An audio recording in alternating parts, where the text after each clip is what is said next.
So today we are going to host something called WiCyS Around the World.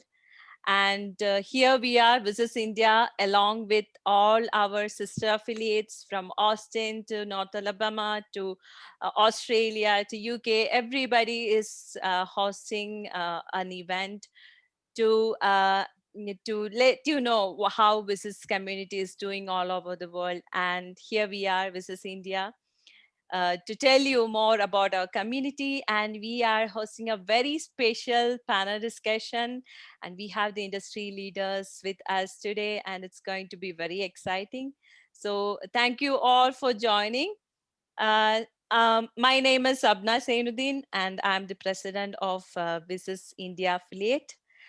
So for those who are very new to this community, just a bit about our affiliate. WiCyS is one of the first international affiliates of WiCyS Global, and our mission is to recruit, retain, and empower women in cybersecurity.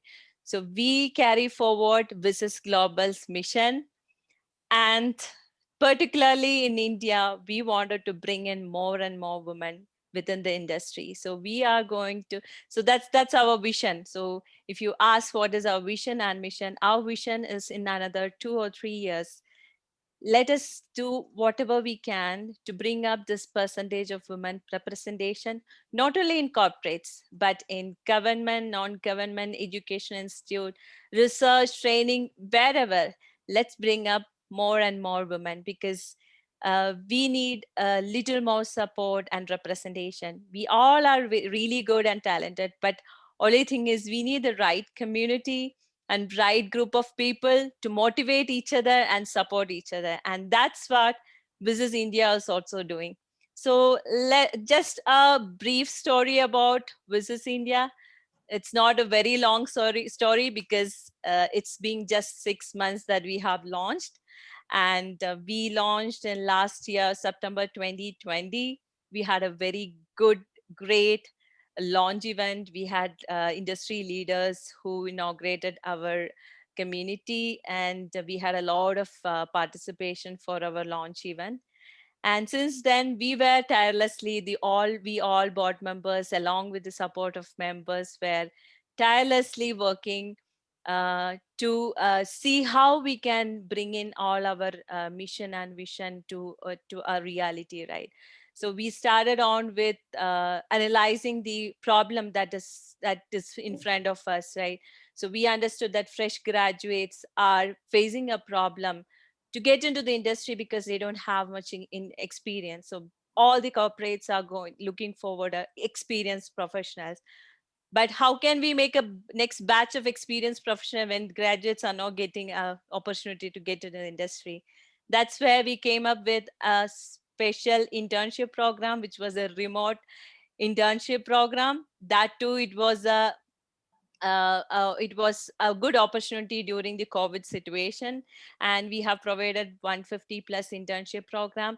And a very big thanks for the prestigious Moses Cybersecurity Institute to collaborate with us and give us this opportunity. Post then, we had an opportunity to conduct a career fair with Nike, and that was excellent. And the response we got was very, very overwhelming. And one of our member got placed in Nike, and we were able to take some baby steps and making some differences within the life of our community members. And we have conducted a lot of events, both technical. We never concentrated on any kind of technical, because this community, we are representing on a holistic um, development of women. We have conducted trainings on technical thing, and we have conducted career workshops. We have conducted personal development sessions with international speakers, and we will be doing that further. And then coming again to working together makes a lot of difference, right? So we understood, like, partnering with a lot of community with the same motive and the same cause creates a lot of difference. So we tirelessly, taken up all the opportunities to collaborate with our community partners. We partnered with Data Security Council of India. We partnered with Cloud Security Alliance Bangalore chapter. We partnered with Women in Cybersecurity WiCyS, powered by Red Team Hacker, and more are in pipeline. So more and more things are there. So just a glimpse about 2021 plans. We are bringing a lot and lot more for you. One of the special thing that I wanted to announce here is we are coming with, which is very really exciting, which is veteran assistant program. And I believe that this is going to be very first time in India, because we are going to launch something special for those who have already served for our nation. And we are going to support veteran women to take her next step in cybersecurity career. We will be providing all the platform to get mentored, to get right networking, and all the professional development. So please stay tuned. And we are also coming up with a lot more research program, because that is one of the area where women never enter, right? They will be thinking, okay, research is something very too technical. So we always step backward when the term comes research, right? So we are bringing in a lot of initiatives on that side also. So please stay tuned, and a very warm welcome. We do have two kind of membership. Since business is very new in India, we wanted to give some time for all the members to come in, take a free membership, understand our community. And if you think that it is going to be beneficial for you, you are really getting right kind of vibe back from this community. We always encourage you to go and take ahead a paid membership and be part of WiCyS international family, not only India. So don't confine yourself within India. Take a membership and be part of WiCyS International, where you lot of opportunities are waiting for you. And if you would like to take a international membership, please reach out to us. We do have special discount for WiCyS India members. So please drop a mail to WiCyS India at the rate WiCyS.org, and we will be sharing you the discounts. And I'm not be prolonging it along, so we are let's move on to our exciting part of today's event. We are going to have a very thoughtful discussion on trends and skills to look out for cybersecurity in 2021. And we do have a wonderful panel present here, and this is the first time we are having such a leaders from different sectors in the same floor. So I'll give the platform to Major Preeti. She is our treasurer, and she will be moderating the entire panel discussion. Over to you, Preeti. Thanks, Swapna. Thank you so much. And welcome, everyone. I see a good amount of people here in today's session. So this is a new concept. This is WiCyS Around the World, and we are WiCyS India affiliate.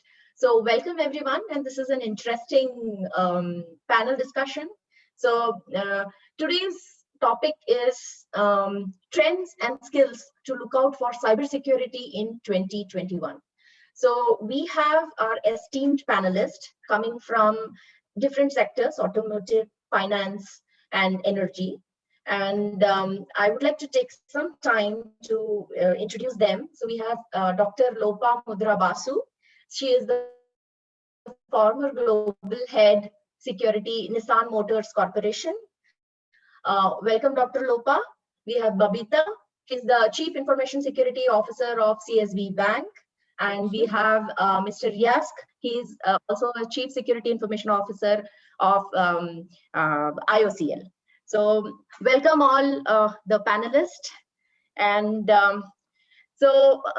let's start with how this panel discussion will benefit all our participants. So let's understand how industry is heading and how can we be part of this change to keep up the momentum in terms of the skill sets and career path and more.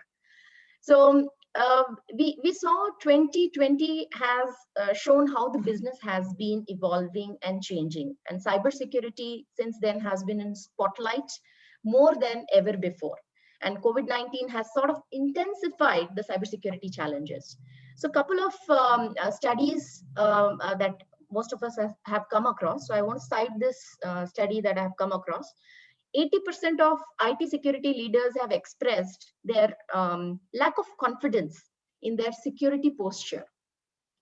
And they saw there is a lot of room of improvement despite the significant increase in their IT security investment. So due to COVID, there was 96% boost in the IT security spending in 2020.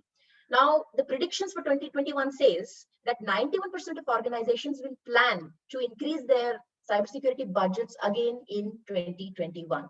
So we saw a lot of predictions for 2021 that has been pointing to new trends in, for example, cloud security, AI, ML enabled cyber threat intelligence, OT, IoT, ICS security by design.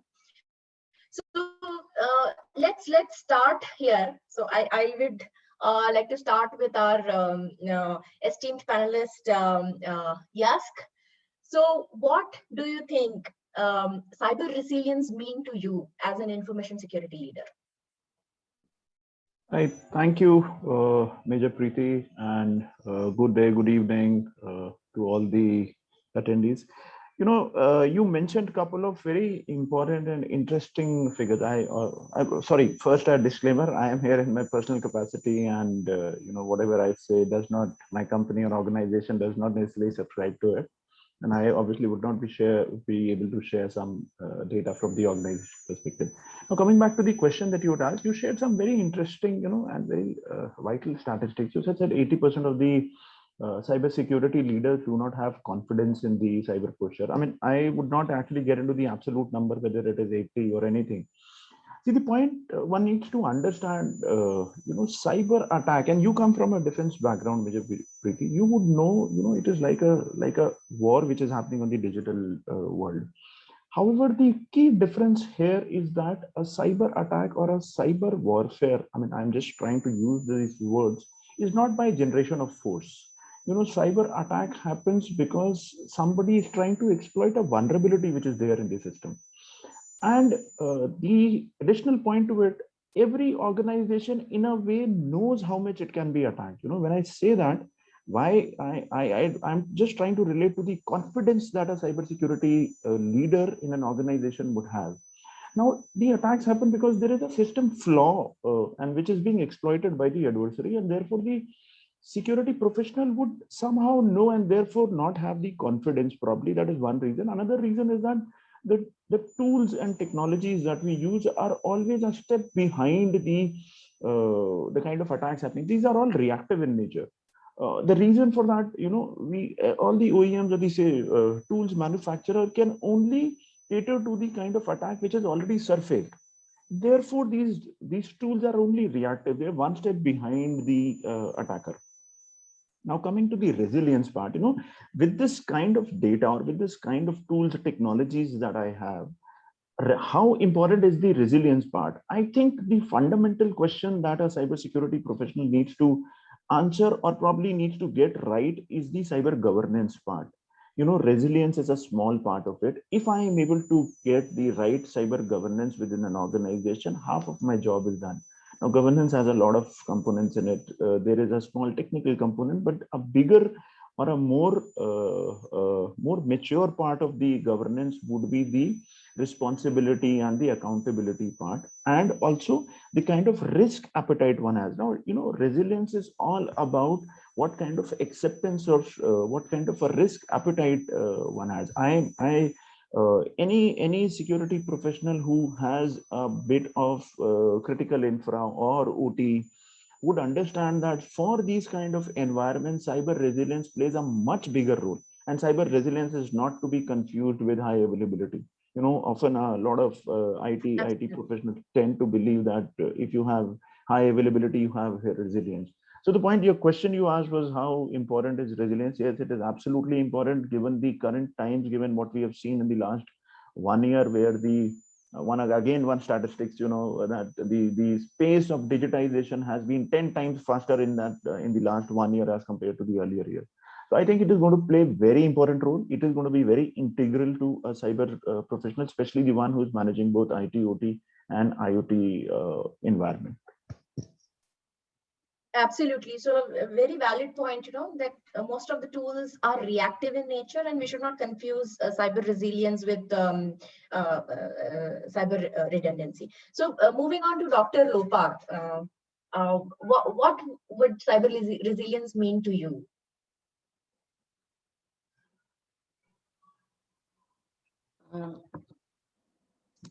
Good evening, all, and good day to all.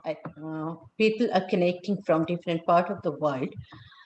Preet, it's a very, very, relevant question, because we are in a digital world and there is a huge data explosion already happened. Now, for what is cyber resilience? For me, cyber resilience is the readiness of an organization to withstand the disruptive cyber incident and recover and restore the operation in a phased approach, which is a kind of planned, right? Which operation you need to restore what time.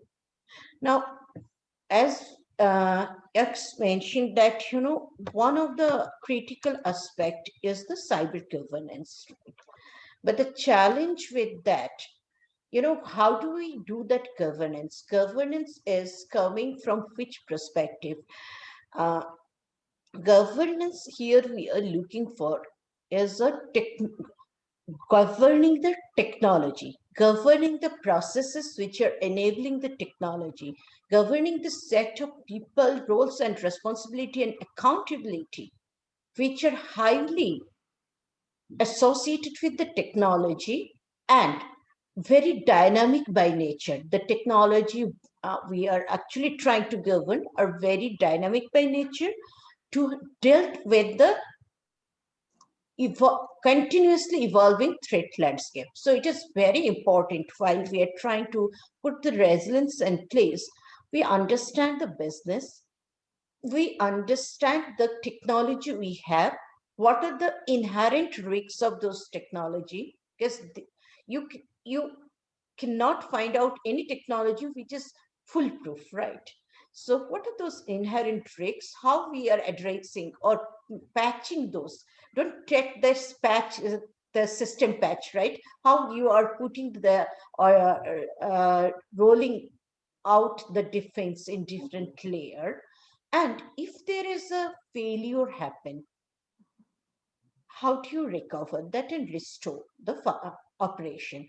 Now, when it is coming to restoring part, right, very importantly, we need to understand that what data we have, what infrastructure we have, what kind of processes we have to support, what business we are in, what geography we are in. Keeping it in mind, we need to create lots of playbook. I'm not referring to the playbook which we are playing in the SOC, right? That is completely different. Most of the cases people, misinterpret it. Playbook to recover from the situation. Once we have that, then first start with the tabletop exercise. See that where you are failing.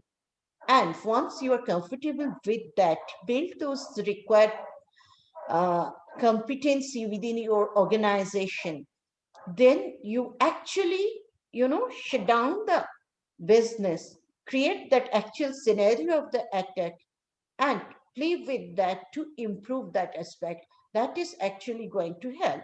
Now, when it is coming to the cyber resilience, every organization is having the business continuity management.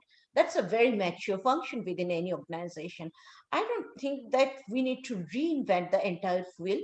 We can have a very solid handshake with the business continuity management, take the expertise that they have developed in so many years, march it with the technology expertise which they don't have, because cyber is a very different from their area of expertise, but both there both this area require to marry it properly, involve your people, involve your business, involve your ecosystem with entire thing. See where you are failing, what are the root cause of that failure, educate your people accordingly, and redo the exercise continuously. And Absolutely. obviously you cannot do it in entire organization. Ultimately you need to run the business, so you identify the pocket where you want to do that and accordingly drive it. Yeah, rightly articulated, Dr. Lopa. So it's not only one function to, like business continuity. It is rather marrying all different components, right from continuing the business, recovering it, restoring it in a phased manner. So very well articulated. So I'll come to you, Babita, now. So we have seen, with this pandemic, how the business has been changing, how the ways that we are doing business. So what are some of the specific trends in the cyber threat landscape, particularly in your industry, finance and banking? Yeah, thank you, Preeti. Good evening to all. Have a wonderful day. Like Yash and Lopa has highlighted about the resilience, what I would like to say is cyber attack was there earlier also. It is not a new thing. It is not because of this pandemic, suddenly cyber attack has come. Only thing is the number of instances has increased. For that, I would like, since I am from the banking sector, I would like to say that earlier people, if we take the statistics, we say that medium and top class people were using digital channels up to around 75%. Now, with this pandemic, uh, lower class people also started using smartphones and digital channels for the payments.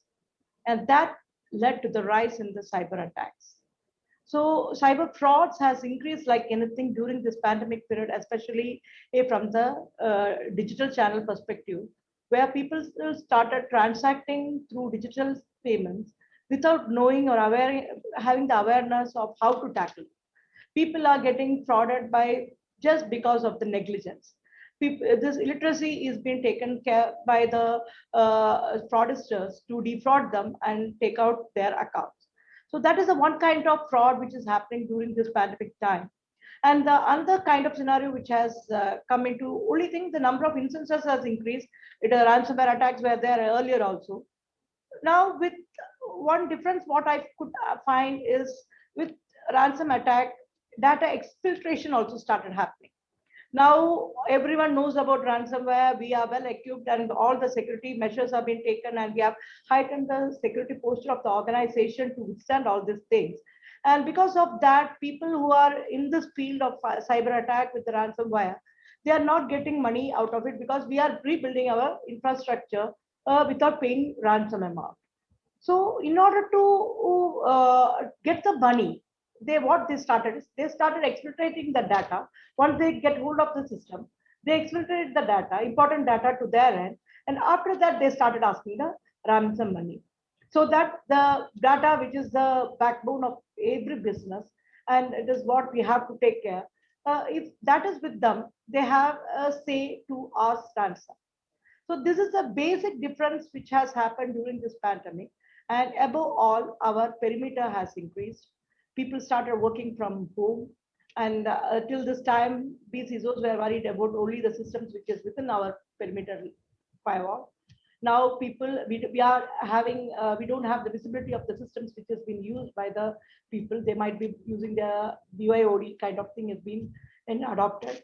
So, but CISOs have to work with the business, and we have to get it equipped, the systems to be equipped to accept all these things. And when we need to work from home, we have got adapted to dedicated VPN, wherein we can impose multi-factor authentication, geolocation, blocking, and timeline blocking. All those things, the security features will come accordingly. It is as a cat and mouse game, and every lock has a key.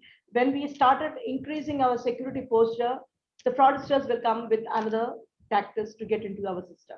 So I always believe that we should be in a field like anytime we might get attacked. Only thing is how far we are able to identify and recover back or come back or mitigate it That is the success of the cyber resilience. Absolutely, and you nailed it, Babita. So you mentioned about the various threats, right from ransomware, and these were existing earlier as well. I mean, it's nothing to do with COVID, but then how it got intensified and how our perimeters are diminishing with the remote model that we are doing business today. So let me come to you, Yask. So we are looking in the beginning of this year, there has been a lot of predictions. A lot of organizations have been, survey reports are coming. And most of them are pointing to new trends in like cybersecurity, AI/ML, cyber threat intelligence, then OT, IoT, ICS, security by design, identity protection. So what is your take on the trends? So maybe you can help us understand more from energy industry. Right, Major Preeti. Every time somebody mentions AI and ML and say that this is a new trend, I just, when I was doing my engineering, just a small anecdotal thing, way back in 97, 98, that is the time when I had presented a paper, and this term was actually coined way back in 1955, if I'm not wrong. So, new trend, we have been, people tend to believe that it's like pixie dust, you just spread it and everything would be as rosy as you would want it to be. AI and ML or all any of these trends, first thing that a security professional or any practitioner needs to understand is the gap what is there. Then only these new trends are going to have help them. Unfortunately, what is happening is you throw a problem to somebody. It's a typical, I would not want to use that it's a typical management approach. It's a very obvious approach. You throw a problem, people throw money onto it, trying to resolve it. What essentially happens is that now there are plethora of tools available, and unfortunately none of the tools or most of the tools are not talking to each other. So it is not the technology what is amiss. Probably what is amiss is the fundamental understanding of what the problem is. Security, if I have to actually say that, it's fairly simple. What does one need to do to have complete security? I mean, again, taking the example of this defense, you need to know your area, you need to know your threat, you need to know what the value of that asset is. These are the basic requirements. Unfortunately, at and at times we fail in all these three aspects. We don't have complete visibility as to what our area is. Are we really aware of our complete landscape? Are we really aware of the value of the asset that is there? And are we also aware of the adversaries or the threat actors which are looming around us?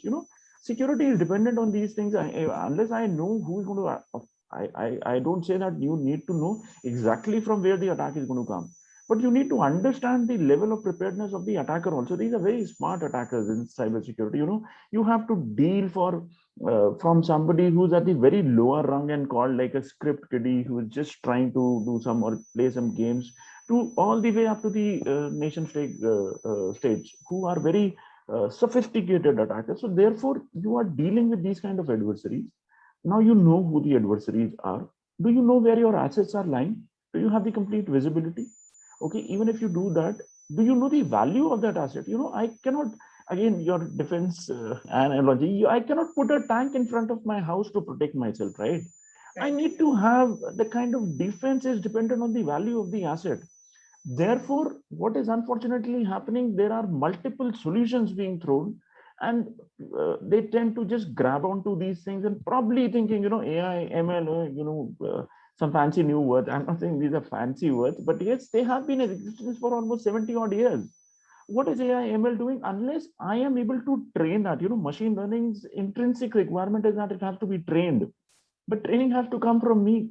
So my point is that less on the reliance on these things. I think fundamental requirement, if a security professional understands that, some basic requirements, patching is something, it's a very fundamental thing. But how many, if you see the attacks that have happened in the last couple of years, the ones which have affected, thousands of machines, the WannaCry ransomware, the patch was released at least a month and a half back. Absolutely. It's a fundamental thing. Fundamental. Yes. The Microsoft Exchange attack, which happened just a couple of weeks or some time back. The patches were there, but are we really doing that? So I think yes, I am not averse to these tools. I'm just saying that what is the objective that the tool has to be is to be understood by the person who is deploying and buying it. And I think the OEMs and the security manufacturers are doing a fantastic job in bringing out these tools. But yes, my requirement would be that they speak the same languages that I understand and my other tools also understand. Therefore, to have a holistic, picture. Right, right. So from the trend perspective, very right point brought out, Yask. Uh, go with the fundamentals, visibility, awareness of landscape and adversaries, and absolutely return on investment, your asset value vis whatever tool solution that you are going to pick and choose. So yeah, I think you just nailed it. So moving on to Dr. Lopa. So we have, with this all remote working and outsourcing that is now become more and more prominent than, how business used to be held previously. This skill gap is the most in especially APAC region. So some of the statistics that we have seen is around 2 million plus as per ISE Square studies. So do you think that we in India have some unique cybersecurity challenges? One thing is that when we are talking about the skill gap, right? Skill gap cannot be measured by number of open position in the industry. The reason is if we look at APAC is actually providing the support to across the different part of the world because lots of activity going on in APAC from a support perspective, which creating a huge number of position in cybersecurity. Yes, there is a gap, but we cannot certainly say that because the number of position, open position is more. So, there are upcoming position are more. That means, skill are less. Could be in another way because skill set number of people may be less, but the skill level or quality of the skill is so high, more and more positions are opening in APAC, specifically if we look at India.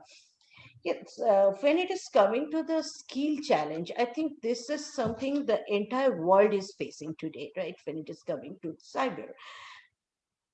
With due respect to everybody, most of the time, because of some breach or some compromise, hacking is one of the opportunity which is get glorified. And along with that, some testing related areas, right? But the major challenge today is the lack of awareness among the freshers or next generation professional, among the people who are in a kind of 2-3 years in their career, also in the mid management level, that what would be the next career step. That awareness needs to be created at every level. And if you look at today, the root of every problem is we build everything and then we are trying to fix the gap. We need the people more on architecture. We need the people more on governance. Governance people still feel that it's a checklist job and you don't require to understand technology. Please understand, you're trying to govern technology. When you want to govern a technology, you need to have more competency over the technology to properly govern it. And if you are not able to do that, you are doing just a checklist job. That is not going to do any value add to the work. Now, coming to the education, right? Lack of educational space and of cyber. There is a gap between the academia and between the industry. That gap need to be bridged. What we are looking inside the industry, right? That entire visibility we need to share with the academia, and academia need to open their gate with new researches and how that is going to align completely with industry. That is most important.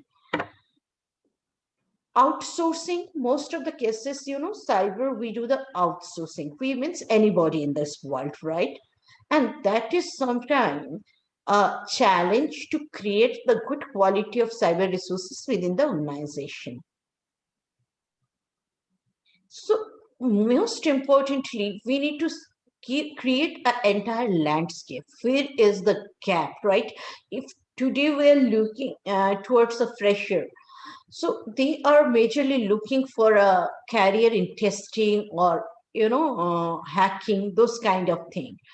But everybody may not have the equal expertise or interest on that area. So it is a hard time to project the entire landscape. Where is the gap and what kind of skill set is required? That is going to help us. Right. And yes, in India, obviously, we have a different way to look at every. If the skill set gap is a risk, this is also opportunity for us too. Yeah. We have a huge number of educational institute. Uh, let's look at the good part, right? Maybe when we are inside the educational institute, we are not aware about that, what are the IT things running inside the industry exactly. It's completely isolated. But today we can see there is a little percentage of breaching going on, right? We need to focus on and we need to boost that part. And that could create a huge volume of skill which can be utilized and directly adopt inside the industry. Right. Thank you so much, Dr. Lopa. Great insights. Firstly, skill challenge is not specific to any region or geography. It's a global challenge. And secondly, we need to understand when we talk about cybersecurity skill, we need to think about the landscape holistically. It's not always one particular skill like hacking to be glorified. So we have multiple others, and the key skills that people can think about today is architecture as a governance focal. You should have that understanding of the technology from the architecture standpoint, and how do you address and then how do we bridge the gap between the academia and the industry? What are the research are being done? How do we implement that in the industry? So yeah, great insights. So coming to you again, Babita. So again, there was a recent ISC Square workforce study that indicated that more than 62% of organizations are seeing, skill shortage in cybersecurity skills. So we just spoke about, what are the skill shortage, cyber skills. So what are some of the things that you as a CISO, is considering to address as a sudden uptick to specialize the cybersecurity skills for, that we see in the industry? Yeah, rightly said by Dr. Lopa. Like we have people are more into hacking. They are not coming into the governance. Ultimately, when we are working on the cybersecurity perspective, what we are actually doing. We are judging or auditing the security posture of the IT systems in place. Okay, so for that, first we should know what IT is, what are the tools is being used, how it has been configured, what are the access provided to that, and what is the purpose of that particular tool, or what are the applications. So actually, without knowing IT, no one can become a cybersecurity professional. This is a basic of that. Many people doesn't know that.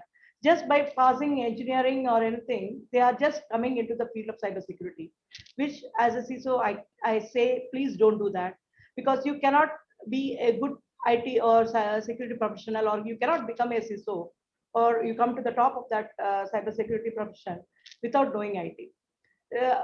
See, I have been the IT chief for almost 15 plus years in the bank, and I have learned the in and out of the IT infrastructure. And it is because of that, when I am made the CISO of the bank, I was able to identify what lacks in my system, and where I have to plug in. What are the vulnerabilities existing in the system? Where first, because these CISOs doesn't have any time, so we have to fix the bugs as far as possible, or we have to come up with a mitigating plan if at all we are not able to fix it on time. So my humble request to all the youngsters over here is that don't jump into cybersecurity. You can start your career as a SOC administrator who will come to know what kind of alerts are being generated. So with that alerts, they will come to know what and all systems are in the organization. So they can analyze that, what is the network, what is the router, how firewall has been configured. So being a SOC analyst, they will get an overview of what cybersecurity is, or which infrastructure they are going to work with. And or if it is a software developer, you can, after completing a development job for 1 or 2 years, you can come to the source code review position. You can be a pen tester. So you can be an application vulnerability assessment person. So there are a lot of opportunities. That is the next level of the IT. It is nothing but IT only, but it is a different perspective. When I was doing the IT head, I was just, my job is to deliver the projects on time. When I am the CISO, I need to check how the project is delivered, whether it is in a secured way, whether my data are in place, whether there is a chance of data breach or data leakage. So that is the thought process only changed, but my what I'm doing is an IT job only. So without getting expertise in IT, don't jump into security. That's my humble request. Great. Yeah, absolutely. Bang on. So in terms of, knowing cybersecurity, first know the fundamentals. Know the fundamentals, know IT, know network, know infrastructure, and then come to the next level. Cybersecurity is next level. Once you know the fundamentals, then you can talk about securing these aspects. Rightly Preeti, said. I know we are running out of time. Can I add 2 points for artificial intelligence? I just want to add on to what Yash has told. Like artificial intelligence is not the new thing, but it is the need of the time. Right. There are situations, because now hackers are into they are using AI based technology to get into the systems. And because most of the attacks in BFSI or any sector or nationwide attack is happening through advanced persistent threat only. So it is a targeted kind of attack wherein they might deploy malwares which are having AI based algorithms in it, which itself will get into the system, analyze what is the vulnerabilities in the system. One by one, it will start exploiting, get the credentials, and it is being done. So in near future, we can see that normally we say that 180 days to 200 days is the average time a hacker gets into the system. Now it will be reduced to much lesser days. It will be within 10 or 15 days with which a person can exploit the system.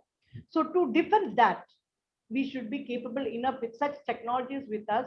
We should rely on AI-based EDR, a SIEM, which is on top of the SIEM. We have a SOAR, which is also AI based. It is here what we are telling about AI is it should learn from the data, as Yash has told. It will learn the data which is already available with us and find the unusual behavior in the system. Because a human cannot trace all the, see, I'm in my network, there's more than 5,000 endpoints. I cannot trace all the 5,000 endpoints. So only Absolutely. technology can do that. So AI-based technology inbuilt security tools, and that should be deployed based on the need only. Just because AI is a trend, we should not go and procure that or put it in our place. Based on the requirement, how critical my data is, how I want to secure. Based on that, we have to analyze it. So this is the only Right. point I just want to make. Yeah. So just to Very, add very rightly brought out. one point, Major Preeti, cyber is driven by the buzzword every time, right? Yes, Cyber yes. security is not a new thing.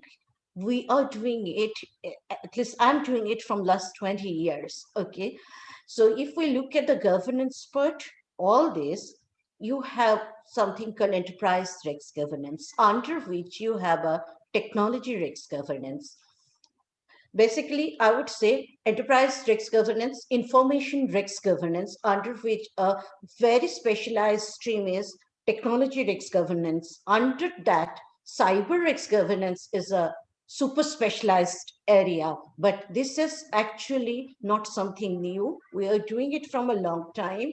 With the time, the behavior of the field is changing and speed is changing, as very correctly nailed by Yash and Bhavita, that earlier maybe a reactive security may work. Today we need to have a reactive, detective, and preventive, all three together, to deal with a different kind of situation, because attacks are become more and more sophisticated. Another thing, always we try to use our SOC, all these too, detect the offensive activity which is targeted to the organization. But when we are talking about the AI, ML, all these, they are also going to help us to, help us to understand how effective is our controls, how effective our control readiness. For example, you throw a report earlier, you need to continuously do the scanning again to see that no missing patch are there or not. Now, if you have a proper ML AI within the environment, everybody may not have, but if you have, your SOC can continuously generate those reports to see that, how effective are your people to do those, conduct those work. So it is more, both the side you can monitor. Right, right. So I think both of you have brought very interesting points, Babita and Dr. Lopa. So it's not new concept. Cybersecurity has been there existing. And then when we talk about the trends about AI and ML, how do we apply in cybersecurity? So Babita brought out interesting pointers of this new gen EDR and SOAR and SIEM platform. So I think that's really useful. So now considering the time slot, we are just nearing end of our discussion. So I would like to ask all of you, all the panelists, this is very important question. So when we are talking about this is not a new concept. Cybersecurity has been there from the past, but still we see there has been a huge skill gap, right? There has been most of the studies are revealing we are not having the right skill set to address this. And how do you think, what would be the key recommendation to build next gen cybersecurity workforce? And how do you think that organizations like us, WiCyS, Women in Cybersecurity, is going to support in building that right workforce? So I'll start with the ask, yeah, and then we can move around the table, yeah. So we have 1 minute, so we have to be very quickly. I think a part of it was touched by Babita, which is absolutely correct. You have to graduate to reach the cybersecurity requirements. Simple thing, you need to understand what the requirement is. For that, you need to understand how the data flows, how the network works, how the architecture is, what kind of stuff is there that you need to protect. So basically, you start with that. Organizations like yours do a whole lot of good by promoting this idea that security can be taken up as a career right from the beginning. Although when we say right from the beginning, again, it's steps that have to be taken. I think one good thing that is being done by the kind of groups that you have is to take it to the masses, to the people who were earlier a little apprehensive in going in this field. And I think it's a good move. It's a good start, and I'm sure this is going to show quick results. I hope yeah. 1 minute. Preeti, what I would like to say is, like, you people are doing a wonderful job right now itself. But what I would say is, as a community, if you can help our entire community or customers or public over here, if you can do something to enlighten the awareness in them regarding the cyber security, because ultimately they are the one who is getting affected. And it is the ignorance which is being taken by the cyber fraudsters or the cyber attackers, which is the key or the weakest link, we say, is the people. So how we can educate the people about the cyber security, that is one thing which I would suggest for general public awareness, what you can create. And specific to the community, what I would suggest is, like, as Yash has told, there are a lot of people a bit apprehend to come to this field.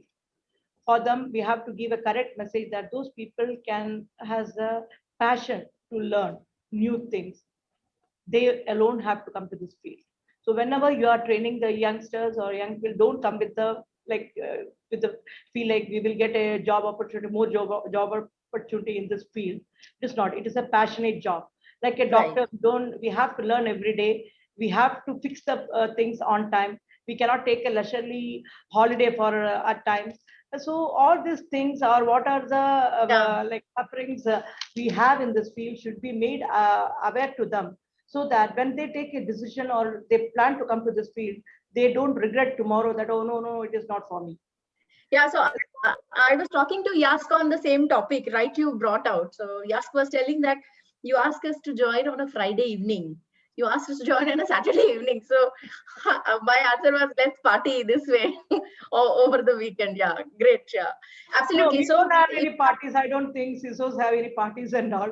Even in between the parties, we'll have the. No, I'm not scaring that. It is very, very, what I say, I love my job. It is very challenging job.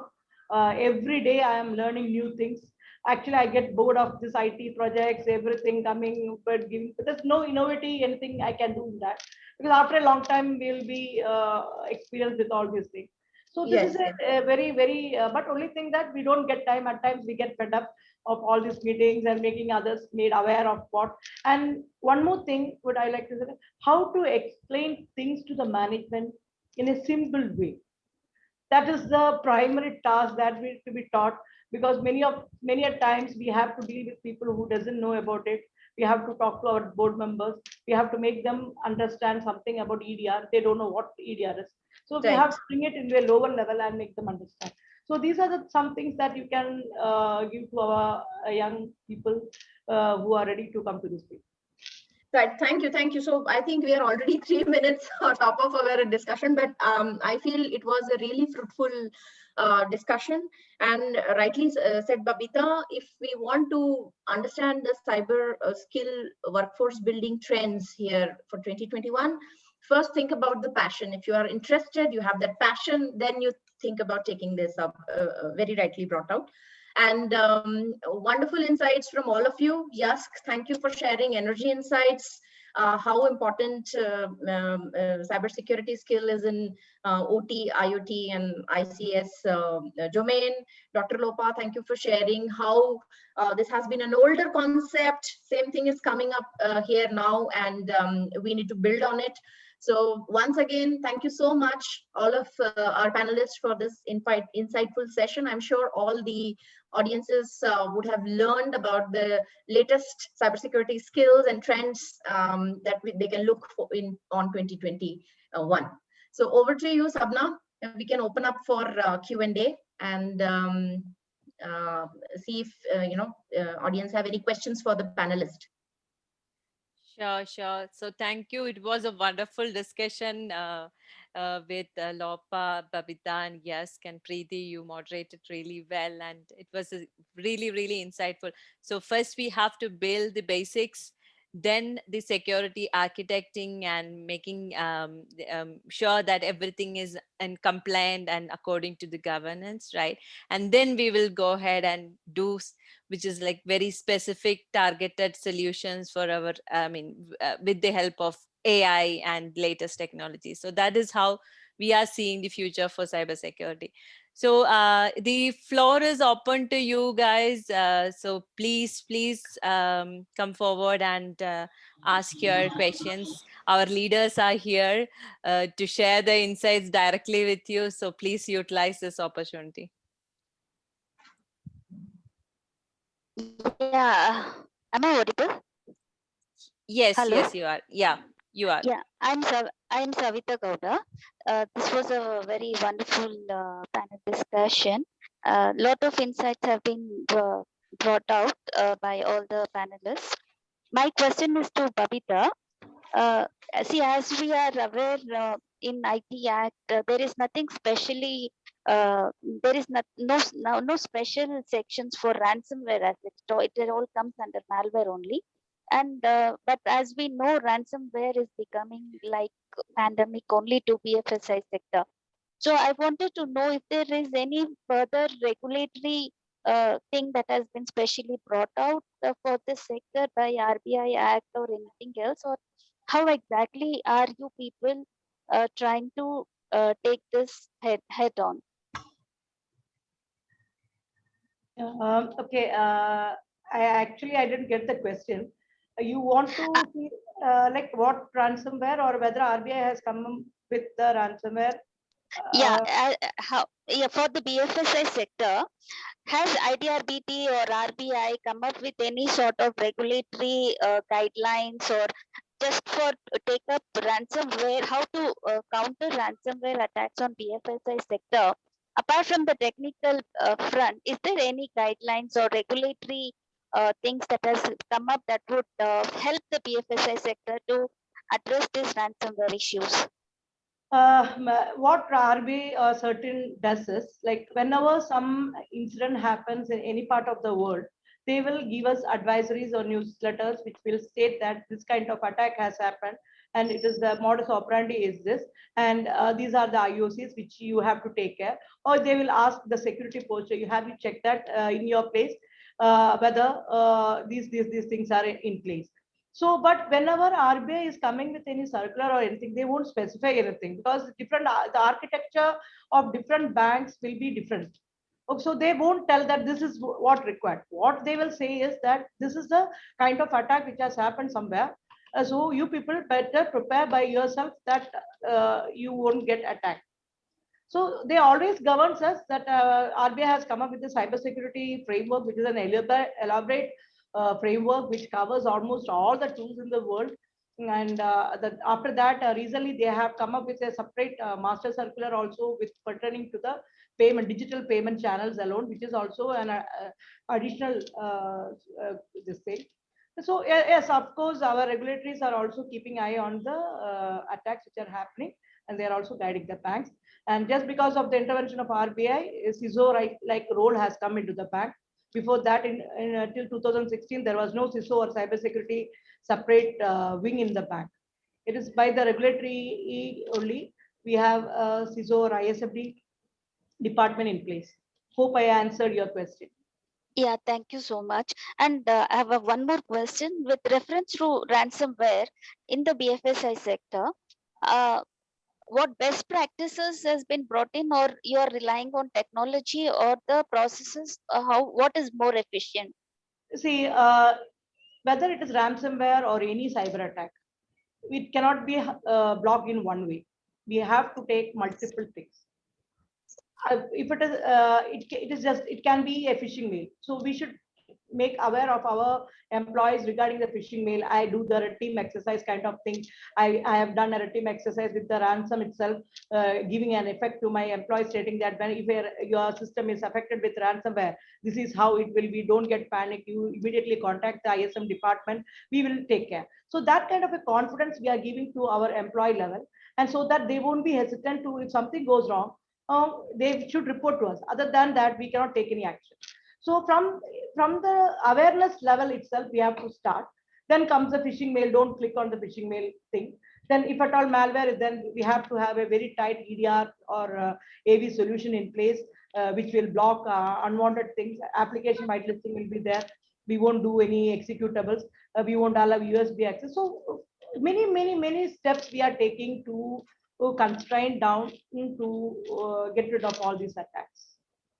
Thanks, Babita. So considering Thank you, the Babita. time, yeah, thanks, Savita, for wonderful question. So I want one last question to be answered. We have one question here on the chat. Maybe Yask, if you want to take it up. So this is from Rushabh. He's asking, with recent incident that destroyed OVH's data center by fire, do you think that the current risk analysis methodology is overlooking the risks with less probability, but can have high impact? Or do you think we should start thinking beyond two-dimension probability versus impact while performing risk analysis? Right, that's a wonderful question, Rushabh, right? So a couple of things, the fire incident that happened in this data center, I would not say that there were certain aspects which were overlooked. I mean, this is too premature on my part, but there are some fundamental requirements when we design a data center. For example, the electrical and the IT rooms are never adjacent to each other, so as to contain the look and mitigate the risk in case there is a risk from the fire, from any kind of a electrical fire. Apparently, it was some electrical fire which destroyed this OVH rooms. The other part is that the fire alarms are a very important and integral part to any data center. What happened, what went wrong, why was the fire not suppressed in that case would have to be looked into and learned. And the second part of your question is that do we look beyond the two parameters? Yes, and none of the risk analysis being done today looks at only these two parameters. There are multiple, in fact, other parameters that are being looked into. Environment plays a very big role in it. any kind of a data center. In fact, this is just one small part of it. Now the analysis includes so many other factors which are outside the data center. In fact, the likes of the seismic zones, the flood area, so on and so forth. Multiple things are looked into it.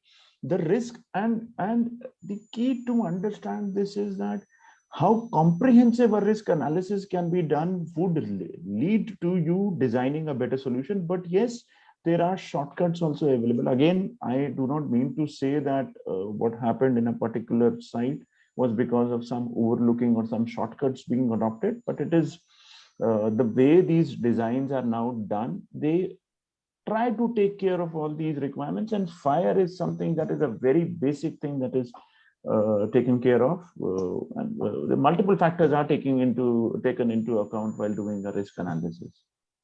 Thanks. Yes, I hope Rishabh, your question was answered. Yeah. Yes, Priti, thank you so much. Yes, for that insightful information. It was completely bang on. Thank you. Thank you for a wonderful session as well.